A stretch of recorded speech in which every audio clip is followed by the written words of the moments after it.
የዛኔማ ራሴን ሲጣርግ የምገላት። ሮዛ ጭንቅላቷ ማስታወስ የሚችለው የምታደርሰው በደልና ግፍ ነው። አንተ ማለት ለእሷ ዴቭን የምታስቀናበት ባንቴኑ ሮዛን ጉድ ሰራትኝ፣ እየጎተተም ከቤት አስወጣትኝ።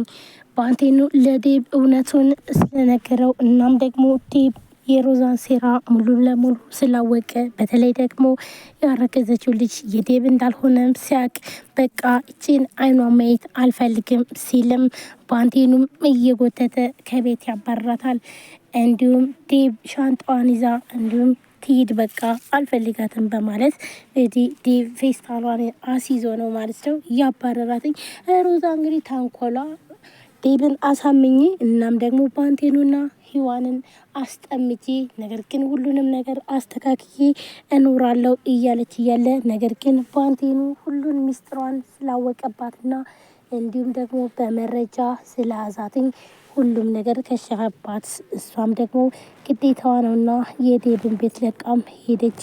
ሂዋንም በጣም ደስ አላት። ሂዋን በጣም የምትፈልገውና እንዲሁም ደግሞ ሁሌም ቢሆን ደስ የሚላትኝ ከዴብ ጋር መኖር ነበርና አሁን ላይ ዴብና ሮዛ ስለተለያዩ በጣም ተጣልተውና እንዲሁም ደግሞ ውሸታም ካዲም እንደሆነች ሲያቅ ዴብ አንድ ቀንም እንኳን ሊታገሳት አልቻለም። በቃ አልፈልግም ብሎም አባረራትኝ።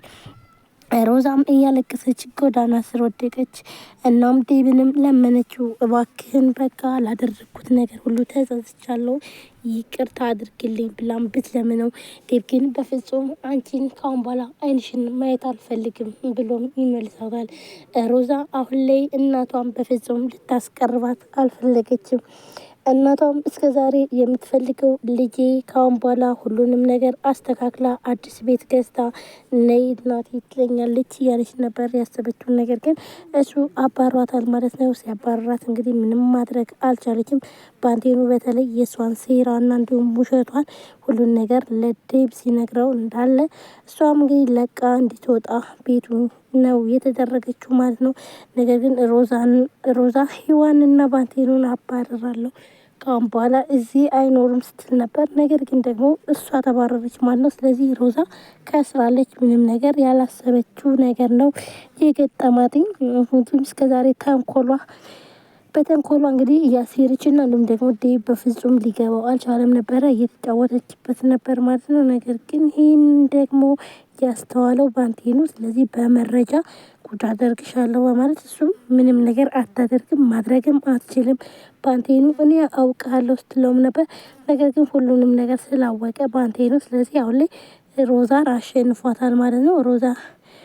ሮዛ እንግዲህ ማንም አያሸንፈኝም፣ ሁሉንም ነገር ዴብን አሳምነዋለሁ እናንተን አያምናችሁም ብላ ሂዋንና ባንቴኑንም ስትለው ነበር። ነገር ግን ደግሞ ዴብ አሁን በመረጃ አምኗል። ባንቴኑ በተደጋጋሚ ለሮዛ እባክሽን አትፈታተኝ፣ በቃ እኔን አትከታተኝ ብሎ ሲለምናት ነበር። ነገር ግን ሮዛ ደግሞ በፍጹም አንተ ምን የምታመጣ ሰው አይደለም፣ እናም እኔ ራሴ አሸንፋለሁ ስትለውም ነበረ።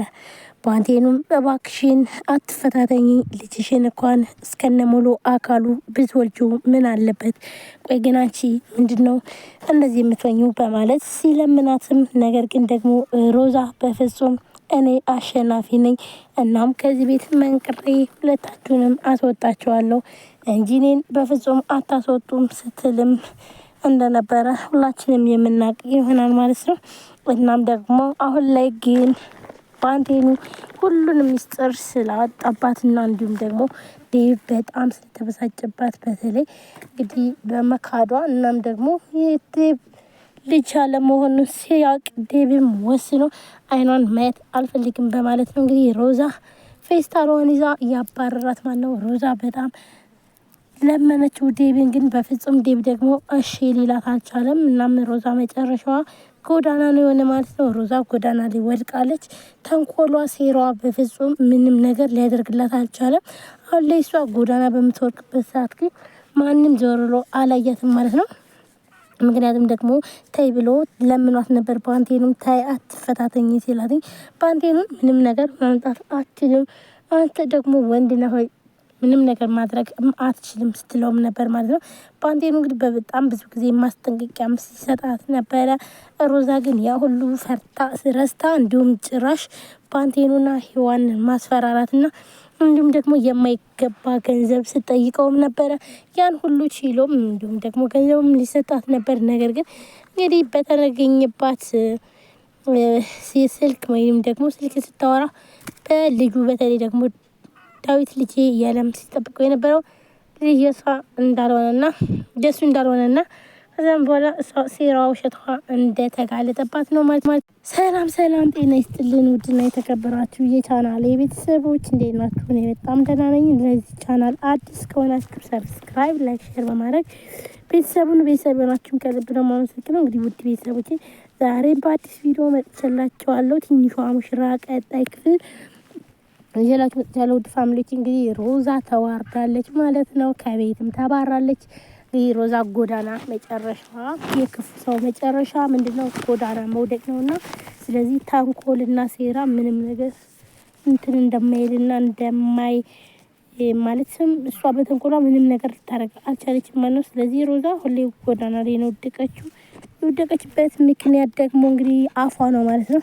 በተለይ ደግሞ በዴብና በሄዋን ላይ ስታደርገው የነበረችው እንዲሁም ደግሞ ዴብን ክዳ ወይም ደግሞ ሽምጥጥ አድርጋ ባንቴኑን ቤት ድረስ አምጥታ ማለትም በሰዓቱ ባንቴኑና እንዲሁም ዴብ ሁለቱም አንድ ላይ ነው የካዱን ቢክደውን ባንቴኑም ነገር ግን ተጸጽቶ ብዙ ነገር ሲያደርግና እንዲሁም ደግሞ በተለይ የሮዛ ሰዎች ወይም ደግሞ ሮዛ ዱርዬዎችን ቀጥራ ዴብን ለማስገደል ስትሞክርም ነገር ግን ደግሞ ባንቴኑ ደርሶለታል ማለት ነው።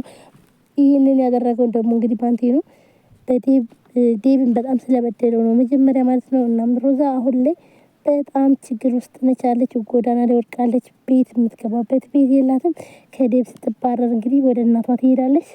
እናቷ ጋርም ያለው ቤት የዴብ ነው ማለት ነው። ዴብም እናቷም ደግሞ በፍጹም ልጄ አይደለሽም፣ እዚህ ቤት እንዳትመጪ፣ ውጪልኝ፣ ባንቺ የተነሳ ነው ጎዳና የወደቅኩት በማለት ትላታለች ማለት ነው። ስለዚህ ሮዛና የሮዛ እናት ተጣልተዋል። ምክንያቱም ደግሞ ሮዛ ከዚህ በፊት ለእናቷ ደውላ ሁሉንም ነገር አስተካክላለሁ እናቴ አይዞሽ እሰራለታለሁ እኔ ሁሉን ነገር አውቃለሁ ስትልም ነበር ማለት ነው። የሮዛ እናትም ተስፋ አድርጋ እንግዲህ እሺ በይ እጠብቃለሁ ብላም ስጠብቅ ነበረ። እናም ደግሞ ቤት ሊገዛ ነው ከአሁን በኋላ ችግር የለውም በማለት ሄዋንና ባንቴኑን አስፈራርታ በምትቀበለው ብር ቤት ለመግዛት ነበር የወሰነችው። ነገር ግን ደግሞ ያም አልተሳካላትም። ጭራሽም እንኳን አይደለምና ብር ተቀብላ እሷ ለእናቷ ቤት ልትገዛ ራሷንም ጎዳና ነው ወደቀችው ማለት ነው።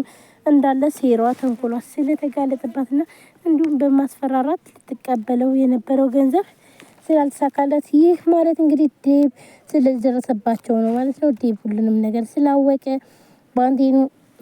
ባንቴኑም አምኖ ሲጫት ብሎ ነበረ። ምክንያቱም ደግሞ ዴቢን ጉዳይ ካወቀ በጣም ከባድ ነው። ፎቶን ከተላከለት በጣም ከባድ ስለሆነ ስለዚህ ምንም ነገር ይቅርብን ብሩን ሲጫት ብሏት ነበር። ነገር ግን በብር ጉዳይ ሲከራከሩ ዴብ